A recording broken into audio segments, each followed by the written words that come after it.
주 안에 거하면 이라는 제목으로 하나님 말씀 증거하겠습니다. 우리 지난주에 주 안에 거하라 라는 27절의 마지막 절 말씀을 중심으로 말씀을 살펴봤는데요. 주님 안에 거하는 것 크게 세 가지 말씀드렸습니다. 주님 안에 거하는 것은 무엇인가? 오늘은 그 주님 안에 거하는 그 삶을 살아가면 어떤 결과가 나타나는가에 대해서 말씀을 드리려고 합니다. 지난 시간 잠깐 복습을 하면요, 우리 주님 안에, 예수님 안에, 하나님 성령님 안에 거한다라는 것이 어떤 것이었죠? 우리 그 24절 말씀 가지고 설명을 드렸고요. 그리고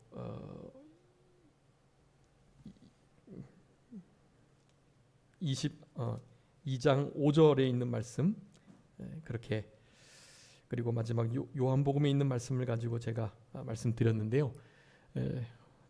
첫 번째는 처음부터 들었던 바 그 진리의 말씀이 우리 안에 있고, 그래서 그 말씀대로 하는 것이 예수님 안에 있는 것이다 라고 말씀드렸습니다. 그 24절에 너희는 처음부터 들은 것이 너희 안에 거하게 하라. 처음부터 들은 것이 너희 안에 거하면 너희가 아버지와 아들과 아버지 안에 거하리라.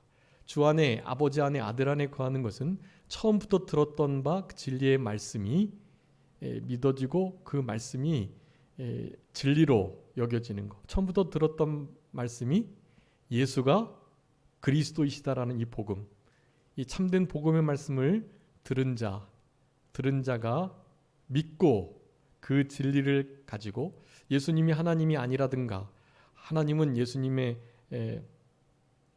아버지로서 곧 예수가 하나님이시다, 하나님과 예수님이 하나다라는 진리의 말씀을 거부하지 않고, 그 말씀이 거짓말이라고 여기지 않고 가짜라고 말하지 않는 진짜 믿음을 가진 자들이라고 했습니다.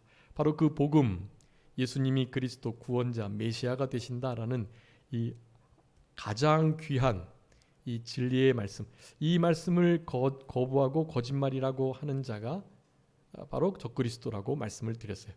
적그리스도가 아닌 참된 진리 가운데 속한 그런 이들이 바로 주 안에 거하는 자들이다.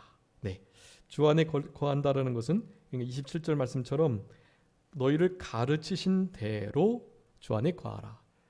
그 진리의 말씀의 가르치심, 그 가르치심을 잘 간직하고 잊지 않고 그 가르친 대로 거하라. 그러니까 행하는 자라고 하겠습니다.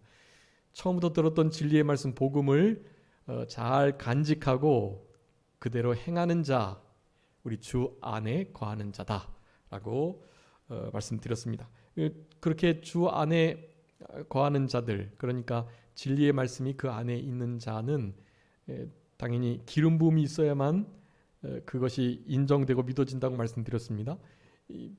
기름 부음, 즉 우리의 중생한 영에서 역사하시는 성령님과 진리의 말씀으로의 영감, 그 진리와 영감, 그것이 기름 부음이라고 말씀드렸어요. 성령의 역사인데, 성령의 역사로 이렇게 가르치시고 알게 하시는, 믿어지게 하시는, 예수가 그리스도 메시아가 되신다는 확신을 갖게 하시는 이 모든 가르침, 이것이 믿어지고 있어야 된다. 그런 자가 주 안에 거하는 것이다 라고 말씀을 드렸습니다. 그래서 그 기름 부음에 대해서도 짧게 살펴보기는 했었는데요. 이 기름 부음, 우리 성령님의 예수님의 말씀을 생각나게 하시고 가르치시는 것이다. 요한복음 14장 26절 아주 중요한 말씀이에요. 성령님, 오순절 보혜사 성령님이 오시면 예수님께서 하셨던 모든 진리의 말씀들과 구속들, 그 역사들을 우리 성령님께서, 오순절 보혜사 성령님께서 가르치시고 생각나게 하실 것이다. 성령님의 이와 같이 생각나게 하시고 가르치시는 이런 역사에 그 기름 부음이 있어야 예수님이 메시아 그리스도라는 것을 부인하지 않고 인정하고, 즉 주 안에 거하는 삶이 가능하다라는 것을 말씀드렸습니다. 기름 부음 받고 모든 것을 알게 된다는 것 20절에 또 27절에 기름 부음이 모든 것을 가르치실 것이라는 것을 강조하여 다시 한번 말씀드렸었습니다.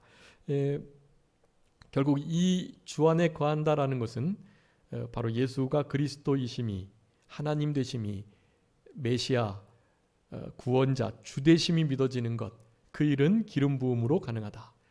고린도전서 12장 3절에 내가 너에게 알리노니 하나님의 영으로 말하는 자는 누구든지 예수를 저주할 자라 하지 않고 또 성령으로 아니하고는 예수를 주시라 할 수 없느니라.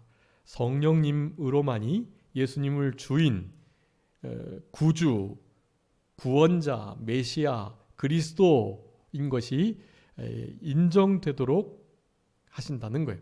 성령이 아니고서는 결국 그 일이 있을 수 없는데 결국 주 안에 있는 자는 성령으로 그 기름 부음의 역사로 예수가 메시아 그리스도이신 것이 믿어지고 그 가르치신 처음 들은 것대로 복음에 합당하게 그렇게 살아가는 것. 결국 살아가는 것의 핵심은 바로 거하는 거다라고 말씀드릴 수가 있는 것인데요. 그래서 예수님 안에 주 안에 거한다라는 것은 첫 번째 처음부터 들었던 그 복음 예수가 메시아 주 되신다는 것을 진리로 인정하는 것 그리고 그 진리 말씀대로 그대로 살아가는 것 27절에 가르치심 받은 그대로 주 안에 거하라 그랬기 때문에 그대로 거하는 자들이 바로 주님 안에 사는 자들이다. 첫 번째 주 안에 있는 것의 의미였고요. 두 번째는 혹시 기억하시나요? 무슨 말씀이었죠? 하나님의 말씀을 계명을 지키는 자, 순종하는 자라고 말씀드렸습니다. 5절 한번 읽어주세요. 2장 5절, 요한일서 2장 5절. 누구든지 그의 말씀을 지키는 자는 하나님의 사랑이 참으로 그 속에서 온전하게 되었나니 이로써 우리가 그의 안에 있는 줄을 아노라. 아멘. 우리가 그 안에 하나님 안에 주 안에 있는 줄 안다. 어떻게 할 때요? 그의 말씀을 지키는 자가 그의 말씀을 지키는 자들이 바로 그 하나님 안에 거하는 줄 안다라고 말씀했어요. 당연히 하나님의 사랑이 그 속에서 온전히 이루어지는 것은 같이 함께 가는 것입니다. 그래서 두 번째 주 안에 거한다는 것은 어떻게 해요? 하나님의 계명의 말씀을 지키는 것이었다. 요한일서 3장의 말씀 24절의 말씀 인용해서 그때 말씀을 드렸었습니다. 그의 계명을 지키는 자는 주 안에 거하고 라고 말씀드렸어요. 그의 계명을 지키는 자는 주 안에 거하고. 여러분 그 계명은 아까 요한일서 3장 24절 말고 바로 윗절 23절에 그 아들 주 예수 그리스도의 이름을 믿고 그가 내가 너희들을 사랑한 것처럼 사랑하라고 하신 그 사랑의 계명을 지키는 것이다. 즉 그의 계명은 예수님을 믿고 메시아 그리스도로 하나님의 아들로 그리고 사랑하라는 계명을 순종하는 것. 즉 사랑의 계명 그것이 바로 하나님의 우리 주님의 계명이었다. 여러분 그 계명의 말씀을 지키는 자가 어떤 자라고요? 주 안에 있는 자다. 네, 여러분 우리는 주 안에 거하는 것을 처음부터 들었던 예수님이 메시아 주 되신다는 것을 인정하게 하시는 성령의 인도, 기름 부음을 따라서 살아가는 것과 또 그 말씀을 실제적으로 지키는 것. 여러분 이것이 계명을 주 안에 거하는 것임을 지난 시간 말씀드렸습니다. 그래서 조금 더 그 계명 지키는 부분에 대해서 강조의 말씀을 드리면은요. 바로 요한일서 아까 2장 5절의 말씀 그리고 요한일서 3장 24절의 말씀 계명을 지키는 자가 주 안에 하나님 안에 있는 거다라고 분명히 말씀드렸는데요. 요한일서 그 4장에도 아주 중요한 말씀이 나오는데 그 4장을 살펴보기 전에 요한복음 15장 10절을 한번 읽어주세요. 요한복음 15장 10절 말씀입니다. 계명을 지키는 자가 주 안에 거하는 건데요. 내가 아버지의 계명을 지켜 그의 사랑 안에 거하는 것 같이 너희도 내 계명을 지키면 내 사랑 안에 거하리라. 아멘. 내 계명, 예수님의 계명을 지키면 어디 안에 거한다고요? 내 사랑 안에 거한다 그랬어요.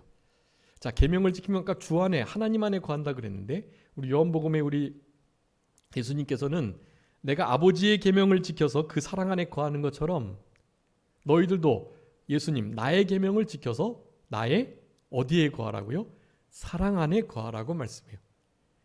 자, 사실은 우리 요한일서에도 살펴보고 있지만 우리 하나님은, 우리 주님은 사랑이시고 참 사랑이시니까 당연히 사랑 안에 거하는 것은 그분 안에 거하는 거죠.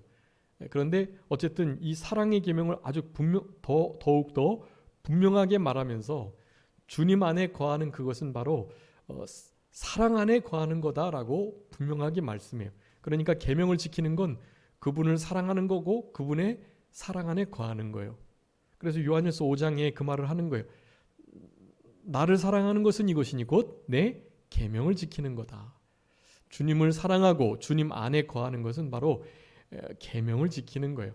여러분, 이 계명은 우리 신구약 66권의 모든 말씀들을 뜻합니다.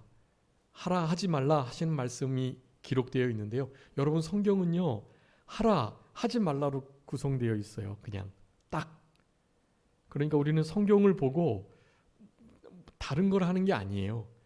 성경에서 하지 말라는 것은 하지 않고 성경에서 하라 하시는 것은 순종하면 되는 거예요. 하라는 것은 하지 않고 하지 말라는 것만 하면 하나님의 징계를 받을 수밖에 없죠. 그렇기 때문에 하라 하지 말라의 말씀을 분명히 하고 그 하라 하지 말라는 그 계명의 말씀을 잘 지켜내는 것입니다. 성경에서 사랑하라 하면 사랑하는 거예요. 누구를 사랑하라 그랬어요? 내 이웃을 내 몸과 같이 사랑하고 또요. 원수를 사랑하라 했으니까 원수를 사랑하는 거예요. 하라는 것 하면 되는 거예요. 여러분, 이런 삶이 주님을 사랑하는 삶이요, 주님 사랑 안에 거하는 삶이요, 주님 안에 거하는 삶이다 라고 하겠습니다. 성경에 하라 하지 말라라는 말씀이 613가지래요. 613가지. 613가지를 어떻게 지키냐라고 말씀할 수 있겠는데, 우리는 물론 이 613가지를 지켜서 구원받는 게 아닙니다. 말씀을 지켜서 구원받는다고 하는 것이 율법주의예요, 그게. 그런데 예수님을 믿음으로 구원받지만 신구약 66권에 하라 하지 말라라는 그 말씀을 지켜내려고 힘을 써야 돼요. 그런데 그 말씀을 지키지 않아도 된다.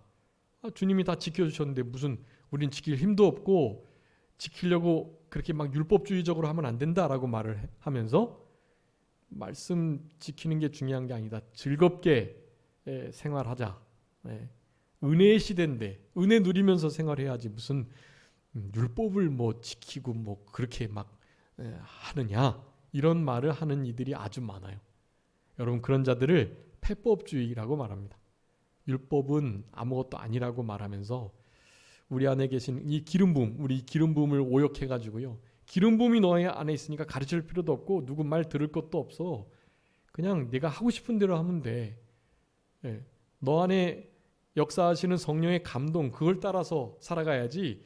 이 신구약 66권 이거는 이스라엘 백성에게나 주신 말씀이고 신약 시대를 살아가는 이방인들, 우리에게는 성령님을 주셔가지고 성령님의 인도와 주장을 따라가며 살아가는 거야 라고 말을 하는 거예요. 여러분, 아주 위험한 말입니다. 신신학, 신비주의, 자유주의 신학자들이 하는 말이에요. 그렇게 될 때 흔히 직통계시를 얘기하게 됩니다.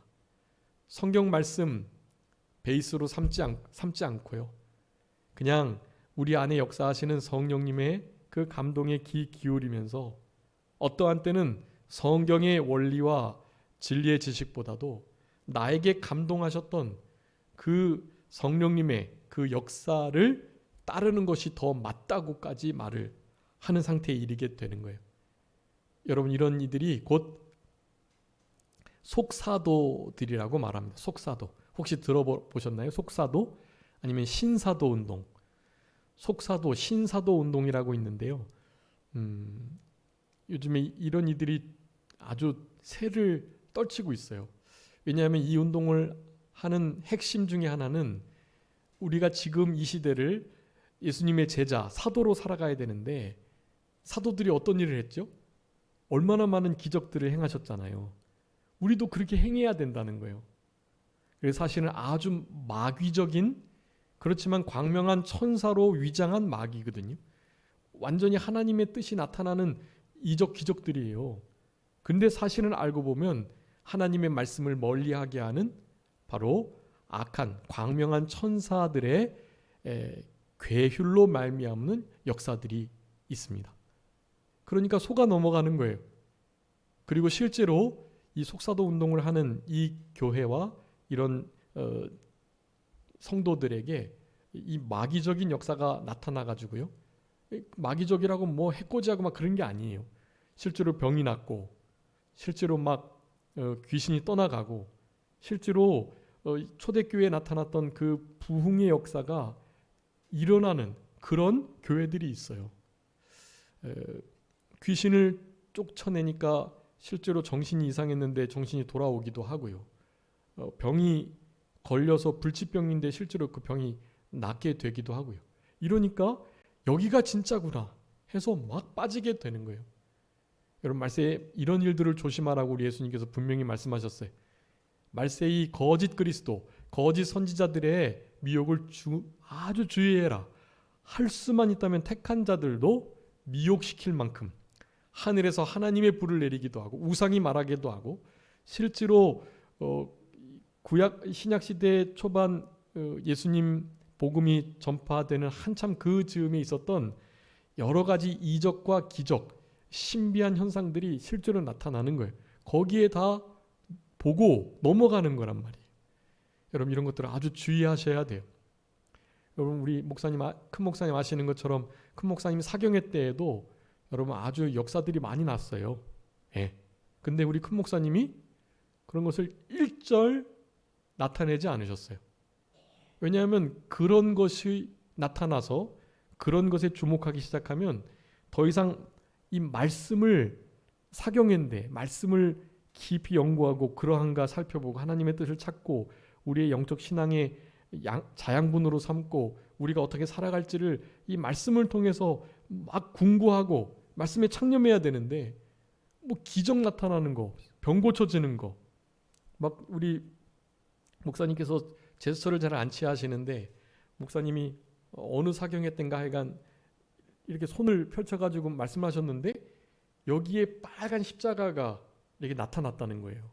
그래서 그 빨간 십자가를 본 사람이 실제로 병이 낫고, 그래서 나중에 사경이 끝나고 다음 시간에 우리 주님의 보혈의 흔적을 우리 목사님 손에서 봤다고, 그러다가 병이 지금 낫다고 이걸 좀 자기가 간증할 수 있도록 해달라고 하셨단 말이에요. 근데 우리 큰 목사님이 하라고 했을까요? 하지 말라 그랬을까요? 당연히 하지 말라고 그랬죠. 옛날 다른 사람들 같으면 얼씨구나 이거 부흥하는 아주 좋은 흔히 말하는 아이템을 찾은 거예요. 근데 우리 목사님은 그런 걸 절연히 거부하신 거예요. 네. 실제로 그런 일들이 제법 많이 있었다고 그래요. 어른 목사님 말씀을 들어보면 그랬다고 그래요. 근데 한 번도 그런 일들을 그렇게 간증하거나 하게 하시지 않았다 그래요. 그 일이 나타나서 병 나았으면 그건 하나님께 영광 돌리면 되는 거예요. 감사하면 헌금하면 되는 거고, 나와서 하나님이 살아계시고 나를 이렇게 고쳐주셨다고 굳이 그렇게 말하지 않아도 그 가운데 그런 역사가 나타날 정도면 성령님께서 강하게 역사하셔가지고 그런 일이 없는 성도들에게도 한 사람 한 사람 심령을 만지시고 진리 가운데로 인도하시고 죄를 회개케 하시고 이런 일들이 당연히 있을 수밖에 없는 것이기 때문에 굳이 그렇게 들레지 않는 거예요. 예. 들레는 것이 유익이 될 수 있죠. 충분히. 그런데 그렇게 거기에 보이는 것에, 이적에, 신비한 현상에 주목을 하다 보면 거기에 치우치게 되는 거예요. 그런 것을 철저하게 경계하셨던 우리 목사님이신데 그런 것이 이제 다 풀어지고 지금도 성령님의 병 고치시는 역사를 우리가 제한하면 안 되지만 만약에 병 고치는 역사가 있어도 그것을 대대적으로 광고하거나 막 소리내지 않아도 돼요. 병이 고쳐지는 것보다 더 중요한 게 뭐예요? 우리 심령의 병이 회복되는 거예요. 영혼이 소성되고 영혼이 주님을 사랑하고 주님 가까이 하고 죄를 미워하고 이렇게 되는 게 이게 진짜 간증할 만한 간증거리인 거예요. 육체의 어떤 병이 고쳐지는 것이나 상황이 나아지는 것은 그건 정말 낮은 단계의 것이, 그런 것에 주목을 해서는 안 됩니다. 그런 것을 가지고 부흥케 되려고 해서도 안 돼요.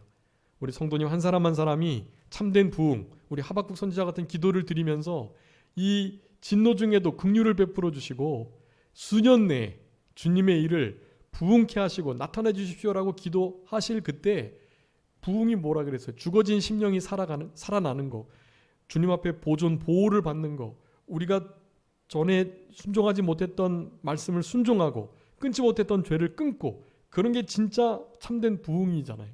그런 부흥을 경험하는 것이 그게 진짜예요. 육체의 것이 고쳐지고 이적이 나타나는 것이 그것이 진짜가 아니라는 것입니다. 그렇기 때문에 우리는 폐법주의도 율법주의도 돼서는 안 되고요. 613가지의 말씀을 잘 지키고 그 말씀 다 지킨 다음에 더 지킬 말씀 없나요 하나님? 이런 사람이 돼야지. 613가지 말씀을 어떻게 지키라고, 우리가 뭐 율법의 매인자들도 아니고 율법의 족쇄를 우리에 메어가지고 마음대로 살아가지도 못하게 하고 이렇게 부자연스럽게 자유롭지 못하게 신앙생활하게 우리를 이렇게 올가맬 것인가 라는 생각을 한다면 그건 진짜 예수님을 하나님의 아들로 구세주로 메시아로 믿는 자인가 생각해 봐야 할 만한 일이라고 하겠습니다. 그러니 우리는 하나님 말씀을 지켜내는 것으로 그분의 사랑 가운데 그분 안에 거할 수 있도록 그렇게 힘을 쓰시는 우리들이 되어야 되겠습니다. 그래서 요한일서 4장 12절하고 16절에도 어느 때는 하나님을 본 사람이 없는데 우리가 서로 사랑하면 하나님이 우리 안에 거하시고, 여러분 서로가 사랑할 때 하나님이 우리 안에 거하세요. 우리 안에 법적으로 거하시지만 우리가 서로 사랑할 때 우리 안에 하나님이 거하신다는 것을 누구나 볼 수 있도록 해주신다라는 거예요. 그러면서 그의 사랑이 우리 안에 온전히 이루어진다라고 말씀하면서 우리 안에 그분의 사랑이 이루어지는 것, 하나님이 우리 안에 거하시는 것, 이것을 알게 된다라고 말씀하면서 16절에 이렇게 말씀해요. 하나님이 우리를 사랑하시는 사랑을 우리가 알고 믿었노니 하나님은 사랑이시라. 사랑 안에 거하는 자는 하나님 안에 거하고, 네, 사랑 안에 거하는 자가 하나님 안에 거하는 자다. 그러니까 아까 요한복음 15장 16절에 10절의 말씀을 포함해서 이 말씀을 다시 한번 정리하면, 자, 주의 계명의 말씀을 지키는 자가 그 하나님 주님 안에 거하는 것인데, 그 중간에 요한복음 15장 10절의 말씀이 있는 거예요. 자, 주님을 사랑해서 주님을 계명을 지키면 그분의 사랑 안에 거하는 것이고, 바로 그분의 사랑 안에 거하는 것이 요한일서 4장 16절 말씀에 의해서 그분 안에 거하는 것이다 라는 것이 되는 거예요. 그러니까 계명을 지키는 자는 그분 안에 거하는 거다라는 것이 되는 거예요. 자, 계명을 지켜서 그분의 사랑 안에 거하고 그분의 사랑 안에 거함으로 그분 안에 거하는 것이 계명을 지킴으로 그분 안에 거하는 것이다 라는 아주 중요한 그런 변증이 된다라고 할 수가 있겠습니다. 그래서 두 번째, 주님 안에 거한다는 것은 바로 주님의 계명을 지키는 거다라는 말씀을 드릴 수 있겠습니다. 마지막으로 말씀드렸던 것이 요한복음 16장의 말씀을 가지고 6장의 말씀을 가지고 예수님의 살과 피를 먹고 마시는 자가 주님 안에 거하는 것이다라는 말씀을 드렸습니다. 요한복음 6장 56절에 내 살을 먹고 내 피를 마시는 자는 내 안에 거하고 나도 그 안에 거하나니, 그렇게 말했어요. 여러분, 우리 예수님의 살과 피를 먹고 마시는 자, 주님 안에 거하는 것입니다. 그럼 예수님의 살과 피를 먹고 마시는 게 무엇이겠습니까? 예수 그리스도의 우리를 위해서 이루신 대행, 대형, 대승, 그리고 어제 그제 월요일 날 우리 이사야 68장 말씀을 통해서 말씀을 드렸는데 새벽에 바로 대부, 이 대부족 사역이 하나 있어요. 더 추가돼요. 이것을 좀 잘 기억해 주셔야 되는데, 이 대부는 짐질 부자예요. 대신 짐져 주시는 거예요. 우리의 염려, 근심, 걱정, 우리의 행사와 우리의 앞의 길, 그리고 우리의 영혼까지, 그리고 우리의 원수 갚는 것을 우리 주님께서는 이미 다 짐져 주시는 분이라는 거예요. 날마다 우리의 짐을 대신 지시는 구원의 하나님께 우리는 모든 것을 다 맡겨야 하는 거예요. 왜냐하면 그분의 구속 사역이 대부적 구속 사역이니까요. 대신 짐져 주시는 그 사역을 우리 주님께서 감당하시는 거예요. 대신 우리의 질고를 지고 우리의 아픔과 고통 대신 채찍에 맞으시고 대신 창에 찔리시고 대신 가시면류관 쓰시고 대신 침뱉음 받으시는 이 모든 역사를 통해서 우리의 질고를 지시고 우리의 모든 짐들을 대신 져주시는 바로 그분이시기 때문에 우리는 대행, 대형, 대승, 대부의 구속 사역을 인정하고 그분께 모든 것을 다 맡기는 삶을 살아가야 하는 것이, 자, 이와 같은 상태를 기억하고 예수 그리스도의 그 구속, 십자가에 피 흘리신 그 피와 찢기셨던 살을 날마다 먹고 마시는 것이, 그 십자가의 은혜의 구속을 잃지 않고 늘 감사 감격 속에 살아가는 것이 바로 주님 안에 거하는 거예요. 그것이 바로 살과 피를 먹고 마시는 것이죠. 성찬을 통해서, 실물 교훈을 통해서 아주 신령한 은혜의 방편으로 우리에게 그와 같은 역사들이 나타납니다. 그래서 교회에서는 반드시 성찬을 해야 하는데요. 지금 이 코로나를 맞아서 성찬을 할 수 없는 이 시대가 되었다고요. 이 성찬을 적어도 1년에 4번 정도 4, 4분기 1, 2, 3월 중에 하나, 4, 5, 6월 중에 4, 5, 6월 중에 하나, 또 7, 8, 9월 중에 하나, 또 10월, 11월, 12월 중에 하나, 적어도 이렇게 4번씩은 해야 이 은혜의 방편을 통한 예수님의 살과 피를 기념하고 먹고 마시는 이 복된 역사가 있는데, 그 자체를 다들 형식화하고 그리고 무슨 너무 이렇게 귀찮아하고 굳이 뭐 그런 거 뭐 천주교처럼 그거 해야 되나 이런 생각을 갖는 분들이 상당히 많으시더라고요. 그런데 성찬식은 정말 할수록 좋은 거예요. 너무 복된 일이니까요. 그건 진짜 귀한 일이거든요. 그래서 할 수만 있다면 적어도 이렇게 1년에 한 번 정도는 반드시 성찬을 해야만 하는 것이에요. 근데 보통 이렇게 고난주간 전주간을 통해서 성찬을 하고 그리고 고난주간을 지내고 부활을 맞는 것이 가장 좋은 모습인데요. 그렇게 그런 역사들을 최대한, 또 아니면 절기를 통해서 추수감사주일이나 또 성탄절을 그렇게 전후해서 이 성찬을 준비하고 성찬 예식을 통해서 주의 날 하나님의 은혜에 깊이 참여하는 것이 아주 신앙에 도움이 된다고 할 수가 있겠습니다. 그래서 예수님의 살과 피를 먹고 마시는 것이 바로 주 안에 거하는 것이고, 살과 피를 먹고 마시는 것은 예수님의 구속사역, 대행, 대형, 대승, 대부의 구속사역에 감사, 감격하는 것이다 라고 말씀을 드렸고, 그래서 구체적으로 그 살과 피를 먹는 것을 우리 요한복음 6장에서 2가지로 말씀드렸어요. 살과 피를 먹고 마시는 것은 바로 그분 안에 거하는 것인데, 첫 번째 요한복음 6장 47절하고 53절의 말씀을 중심해 가지고 믿는 자가 영생을 가졌다. 믿는 자가 영생을 누리고, 또 53절에 살과 피를 먹는 자가 또한 영생을 얻는 자이다 라고 말씀해요. 그러니까 영생을 기준으로 믿는 자가 영생을 얻고 살과 피를 먹고 마시는 자가 영생을 얻음으로, 즉 살과 피를 먹는 자는 어떤 자예요? 믿는 자가 되는 거예요. 자, 살과 피를 먹는 자가 영생을 얻는데 믿는 자가 영생을 얻는다고 말씀한단 말이에요. 그러니까 영생을 가운데 두고 믿는 자가 영생을 얻고 살과 피를 먹는 자가 영생을 얻음으로 믿는 자는 곧 살과 피를 먹는 것이다. 그래서 요한복음 6장의 이 말씀을, 그러니까 요한복음 6장 47절 53절의 말씀을 가지고 살과 피를 먹는 자는 곧 제대로 믿는 자이다라는 것을 우리들에게 강력하게 말씀해 주는 것이 됩니다. 그래서 그 요한복음 6장 안에 이 살과 피를 먹는 것에 대해서 그렇게 3가지로 표현이 돼요. 그분 안에 거하는 것, 그리고 믿는 것. 그리고 또 하나가 요한복음 6장 57절의 말씀이에요. 살아계신 아버지께서 나를 보내심에 내가 아버지로 말미암아 사는 것 같이 나를 먹는 그 사람도 나로 말미암아 사느니라 라고 말해요. 자, 예수님도 하나님으로 인하여 사셨던 것처럼 너희들도 내 살을 먹을 때 나로 인하여 사는 것이다. 자, 예수님의 살과 피를 먹고 마시는 것은 곧 예수님으로 인하여 사는 것이다가 되는 거예요.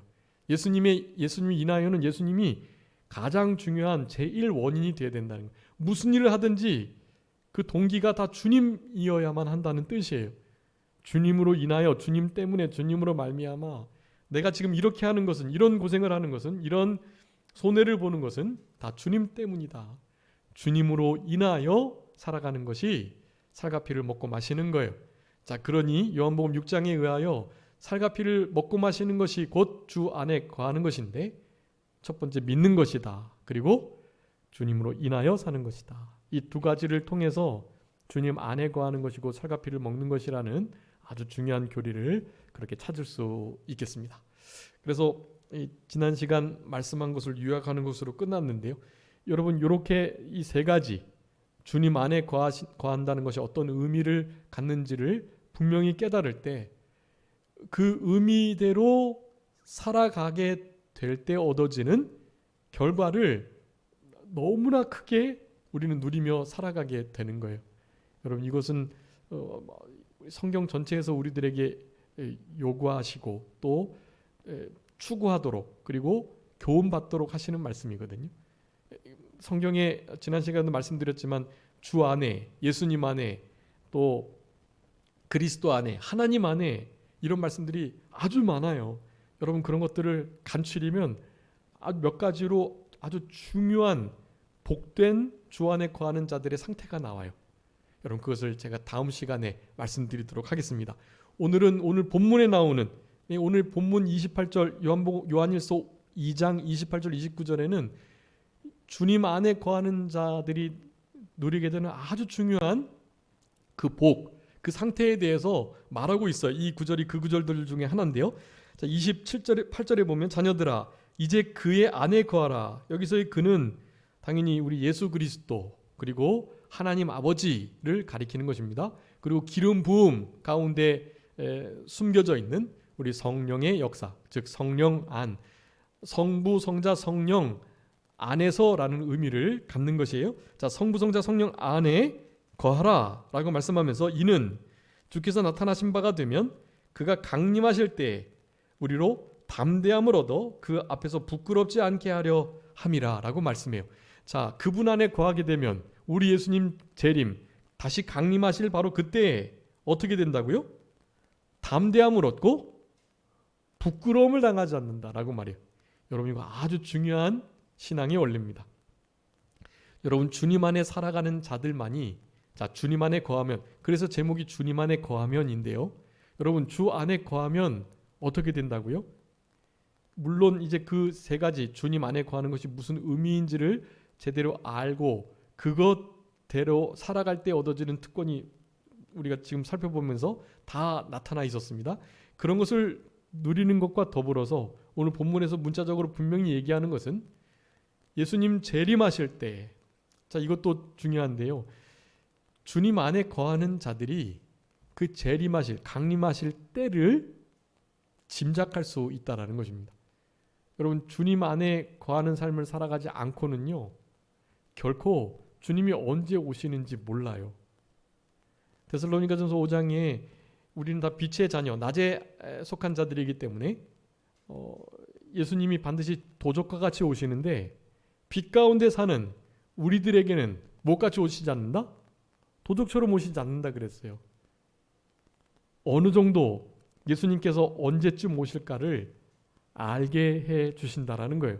연월일시, 그거 안다고 말하면 그건 이단이 맞지만 주님께서 말씀하셨던 말세의 징조들, 마태복음 24장이나 여러 곳에서 말씀하셨던 말세에 이러한 일이 있으리니, 말세에 고통하는 때가 이를 때 어떤 일이 있겠다는 것을 디모데후서 3장이나 많이 말씀해 두셨단 말이에요. 여러분, 그런 말씀들이 이루어져 가는 것을 분명하게 보는 거, 믿음으로 깨어 기도하지 않으면 그거 분별 못해요. 그런 일이 실제로 일어나도 주님이 오실 때의 징조라고 생각하지 않는단 말이에요. 여러분, IT에 지금 또 강진이 일어났다고 하는데요. 왜, 그리고 우리나라도 지진에 대해서는 좀 지진 그 대가 안전한 지층이었단 말이에요, 우리나라가. 그런데 우리나라에서도 벌써 몇 년 전에 지진이 좀 크게 있었죠. 실제로 저쪽에 포항에 있는 그 대학교는 실제로 건물까지 무너질 정도의 아주 큰 지진이 있었단 말이에요. 물론 뭐 이제 세상이 타락해서 핵 실험을, 핵 폭탄의 위험을 그렇게 알고 그 실험을 하는 데 있어 심지어 수도폭탄 실험을 해가지고 그렇게 아주 큰 지진이 있었다라고 보는 사람들도 있지만, 그렇든 아니든 자연적인 천재지변으로 인한 지진이든 혹은 인간의 이기적인 기술의 발달을 도모함에 있어서 나타나게 된 그런 나쁜 결과의 일환이든 어쨌든 지진이 일어나고 있단 말이에요. 처처에 기근이 있어요. 여러분, 우리 잘 사는 나라들은 배불러서 죽고 배불러서 죽고 배부름으로 여러 가지 성인병들이 생기고 어려움을 겪으면서 쉽게 죽는 일이 있고, 또 어려운 나라는요, 배불러서가 아니라 배고파서 죽고 굶어서 죽고. 여러분, 이런 아주 상반된 일들이 지금 나타나고 있는 시대를 우리가 지금 살아가고 있단 말이에요. 여러분, 이러할 때 이 기근을 어떻게 다르게 해결해야 할 수가 없어요. 우리 주님께서 실제로 비와 이른 벼 늦은 비 그리고 적당한 때에 여러 사시사철을 주시지 않으시면 농사가 될 수가 없단 말이에요. 농사가. 기후에 지금 아주 이상 변화 이런 일들이 있기도 한데요. 이런 모든 것들은 결국 우리들에게 기근을 가져오게 될 수밖에 없는 것이, 여러분, 첫째 기근과 지진이 있겠다고 했어요. 난리와 난리의 소문이 있단 말이에요. 민족과 민족들이 서로를 대적하고 싸우는 일이 있단 말이에요. 여러분, 아프가니스탄과 탈레반의 일을 무엇으로 생각하시겠어요? 그 지정학적 위치와 중국, 인도, 일본, 미국 이런 열강들의 이해로 말미암아 지금 그런 일이 일어난 것은 분명하지만, 여러분, 이 모든 것을 통해서 하나님께서 말씀하셨던 예언의 말씀들이, 말세의 징조들이 지금 이루어지는 거예요. 이것을 그렇게 보셔야지, 말세의 징조로 보시고 예수님이 재림하실 것이라는 임박한 재림 신앙을 가지고 그 심판대 앞에 설 준비를 잘 하시는 것으로 지내셔야지, 이것을 다르게 생각하시면 안 되는 거예요. 심판된 준비를 누가 잘하는 거냐? 바로 그분 안에 거하는 삶을 살아가는 자들이 잘하는 거라는 거예요. 예수님이 그리스도 메시아이시라는 것을 확신하는 거, 그분의 계명을 온전히 지켜 순종하려고 하는 것, 무엇보다도 예수 그리스도의 살과 피를 먹고 마시고 그분으로 인하여 믿음으로 살아가려고 하는 것, 여러분, 이런 자세를 견지하며 주님 안에 거하여야, 그래야 이 시대를 분별하고 예수님의 재림, 심판대 앞에서 잘해다 칭찬받을 수 있는 그런 준비된 주님을 마라나타 제대로 영접할 수 있는 진짜 신앙인이 되는 거예요. 그렇지 못하면 주님 앞에 책망받을 수밖에 없어요. 꾸지람 듣고 마치 벌거벗은 구원 받은 것처럼, 예수님 한편 강도가 구원 겨우 얻은 것처럼 그런 구원을 우리가 얻을 수도 있다라는 것이, 그렇기 때문에 주님의 심판대 앞에 주님의 강림하심이 나타날 때를 분별하며 거기에 설 준비를 잘하는 우리들, 그러한 자들이 되도록 주 안에 있는 자들, 주 안에 거하면 그렇게 된다라는 것을 본문이 말씀하는 것이에요. 담대하고 또한 부끄럽지 않게 하는 것이, 주님 앞에 담대함을 누리는 것은 큰 일이에요. 우리의 마음 속에서 먼저 신앙의 양심에 거리낌이 없이 담대해야 주님 앞에서도 담대할 수 있어요. 우리의 신앙 양심보다 더 크신 분이 하나님이시기 때문에 그분 앞에서 담대하기가 상당히 어렵거든요. 은혜로 긍휼하심을 얻기 위해서 담대함은 필요하지만 이제 하나님 앞에 우리가 행한 대로 보응받을 때는 우리가 일한 대로 순종한 대로 당연히 갚아주시기 때문에 불순종하고 죄짓고 담대함을 하나님 앞에 누릴 수가 없어요. 하나님 앞에 거리낌이 없도록 내 양심에 물론 거리낌이 없어야 하고 하나님 말씀 앞에도 정말 거리낌이 없도록 그렇게 살아갈 때 여러분 하나님 앞에 잘했다 칭찬받을 수 있는 그런 부끄럽지 않은 칭찬과 영광과 존귀를 누리며 살아가는 자들이 되는 것입니다. 그러면서 그가 의로우신 줄 아는 자, 의를 행하는 자마다 그에게서 난 줄을 안다고 말씀하며 의로운 게 뭔지 또 그분에게서 난 자가 어떤 자인지를 말씀합니다. 이 난 자가 아주 중요한데 이제 난 자에 대한 말씀을 3장, 4장, 5장에서 계속해요. 여러분 이 난 자가 아주 핵심적인 포인트예요. 주님 안에 거하는 자가 될 때 진짜로 하나님께로부터 내가 낳고 또 누가 난지 하나님께로부터 낳은 자인지를 제대로 안다라고 말씀을 하는 것이 여러분 주님 안에 거하는 자의 아주 중요한 상태입니다.